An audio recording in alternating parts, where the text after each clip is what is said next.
Hello. Um, Welcome to the True Crime Lounge. My name is Breezy, and today we are going to be talking about continue on with our season one of our podcast, Cases That Changed the Law. Um, so I do have a YouTube channel you can go find. You can go and watch. I also have you can find me a merch shop that you can go and check out. The shirts on there, like if there's a specific color you're looking for, it's going to the color that month represents, and any proceeds from the shirts of that color will go to a nonprofit. Um, you can also find me on Instagram and Facebook with my so that's my social media. That's where you'll find a lot of updates and stuff. And with that being said, let's dive into today's episode. Johnny Gosch was only 12 years old when he disappeared on a paperboy job in West Des Moines, Iowa, at the crack of dawn on September 6, 1982. This was 41 years ago, when America was just beginning to awaken to the problem of sexually exploited missing and sexually exploited children. In 1979, 3 years later, Eaton Potts 3 years before, my bad, I apologize. Ian Potts vanished at just 6 years old while he was walking to his bus in New York City. Then in 1981, Adam Walsh was only 6 when he was abducted from a shopping mall in Hollywood, Florida, and later found murdered. I actually did this was my very first episode, so you can go and check that out if you are new here. I also talk about it on my YouTube channel as well. Um, Kathy Kahn was only 11 when she was abducted, raped, and murdered in Santa Claus, Indiana. So between 1979 and 1981, over 2 children were abducted. This includes Yosef Ball, who was only 9. That's because, and these became known as the Atlanta child murders.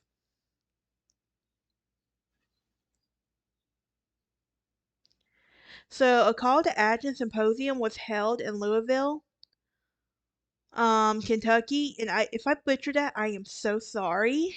I tried to say it with my southern accent, um, because I do have one. It's just I can't really tell sometimes, but sometimes it's very clear when it comes out. But so a call to action symposium was held in Louisville, um, stating that across the nation, children being sexually assaulted, murdered, and forgotten in their preamble in 1981. They would also state that unfortunately depressed law enforcement officials, politicians, and the general public are unaware of just how common the problem is. The problem is that in every part of the country, many children die singly and obscurely, and their deaths, silent deaths, lost to America's conscience. So this landmark symposium, attended by the parents of Eaton, Adam, Kathy, and Yosef, became a catalyst for the creation of the National Center for Missing and Exploited Children, excuse me, also known as the MCMC, and that provided a blueprint that will become a coordinated national response when a child goes missing or is sexually exploited.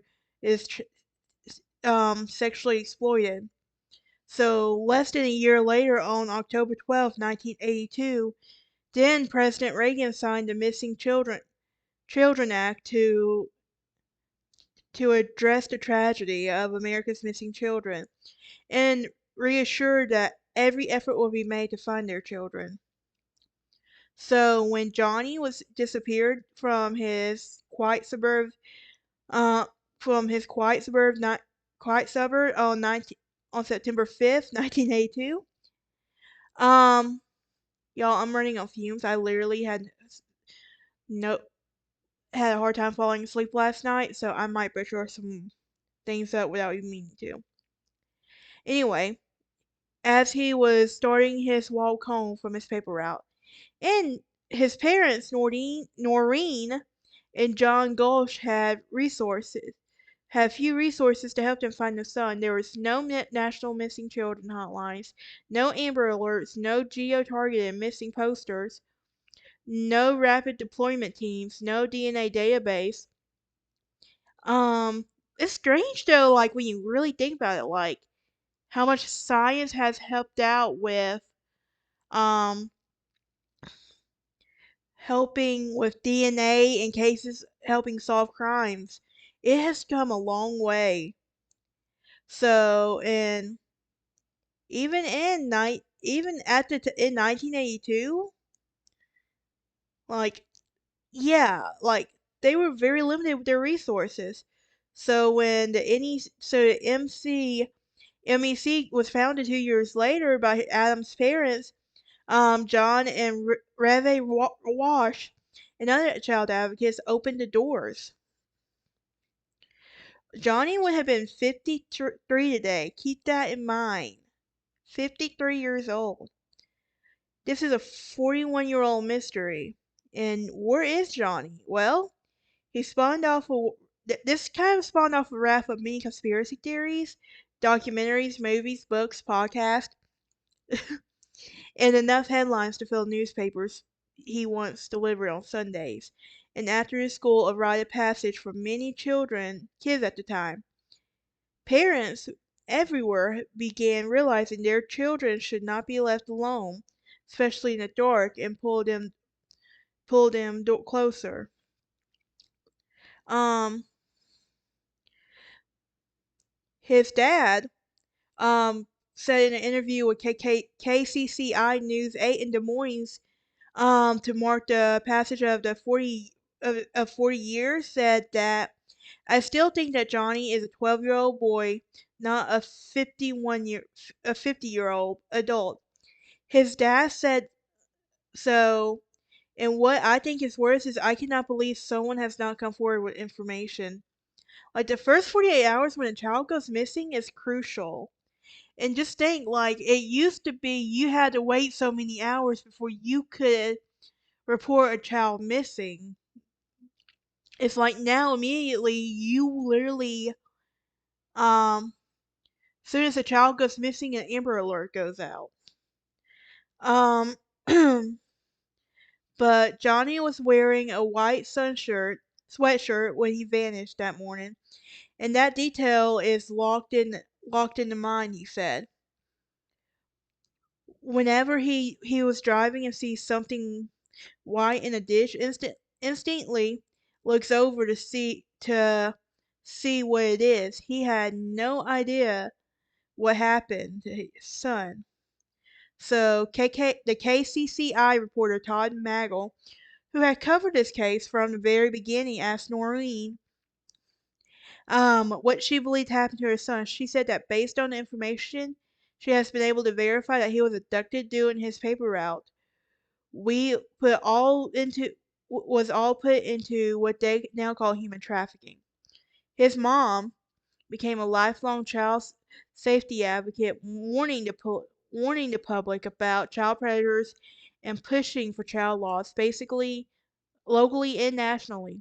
She and her husband lobbied Iowa legislators, and the Johnny Gosch bill was passed requiring enforcement's immediately involvement missing children's cases in the state. Other states followed suit. So on that fateful day, September 5th, morning, after his brother tapped on his door to make sure he was up, Johnny set off on his pre-dawn hours for his paper route, accompanied by his dog Gretchen. His parents only found out he was missing when Johnny's customers called to complain that they did not get their Sunday paper. I actually think it would have been cool to be paper a paper boy paper girl at that time. Anyway, Johnny's father headed out and found his son's wagon abandoned and still filled with bundles bundles of the Des Moines Sunday Register. Police and companies helped search for the 5-year-old, 5'7" boy with light brown hair, blue eyes. Initially, police looked at the suspect. They suspected Johnny had been abducted and a search was conducted. But when he could not be located, they began to believe that he had run away. Today, he is presumed to be abducted. So he has not been declared legally dead. That's a good thing, I guess. So, after her son had been missing for about 15 years, Noreen dropped a bombshell.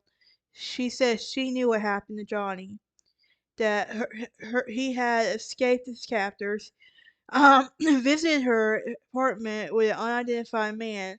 She said her son, then the adult, told her that he had been victim of a pedophile ring and was cast aside whenever he was too old.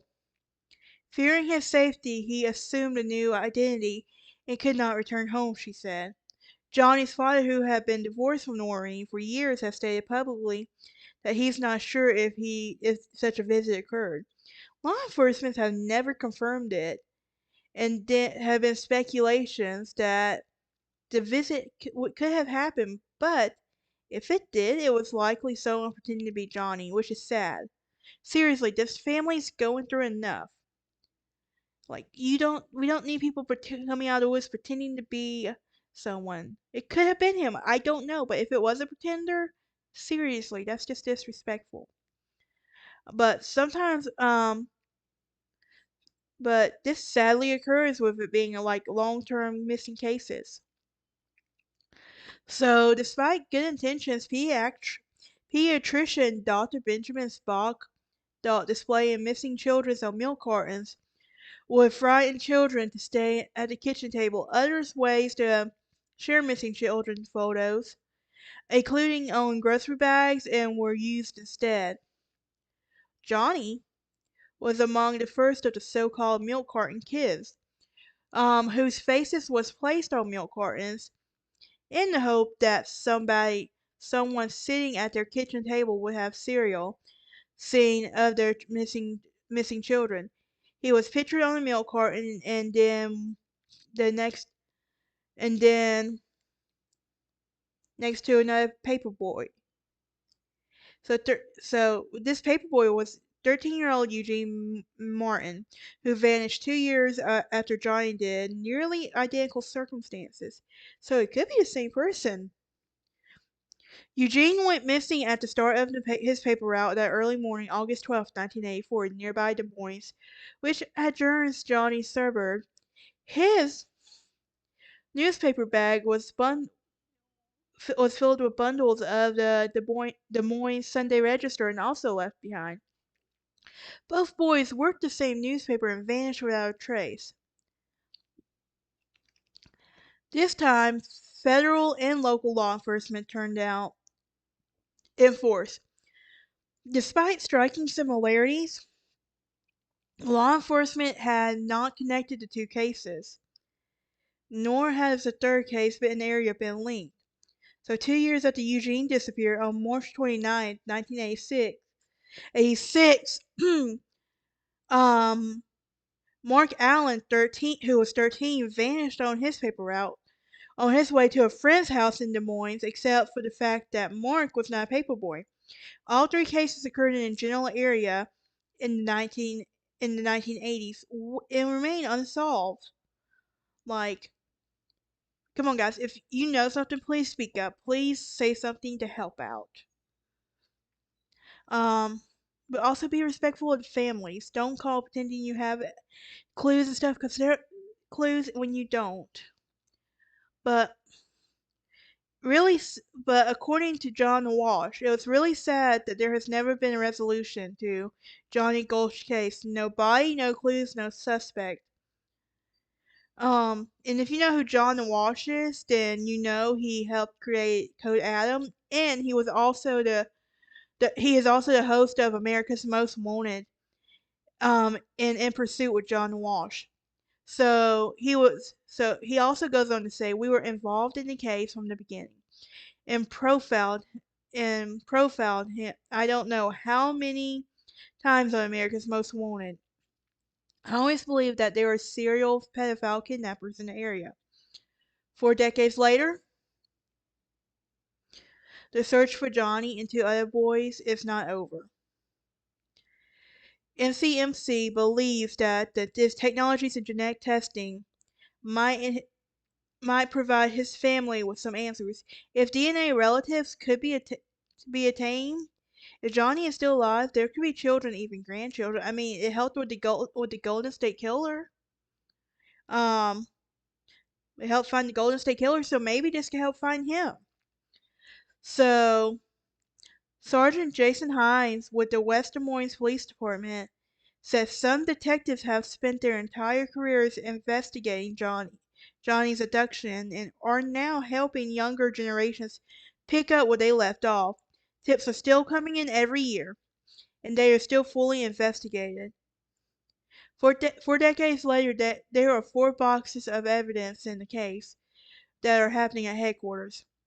Our goal has been the same, said Hines.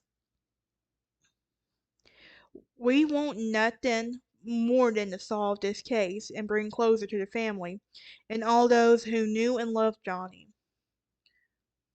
Wash said that my heart goes out to the family. I always say there is that not knowing is the worst. If you have any information, please contact the West Des Moines Department on this tip at 555-222-3399 or MEC at 1-800 The Lost. I will put that number in the video as well, but that is it for today's episode. I will see y'all next time, and I can't believe it's already episode 7. It's crazy. We're almost done with season 1.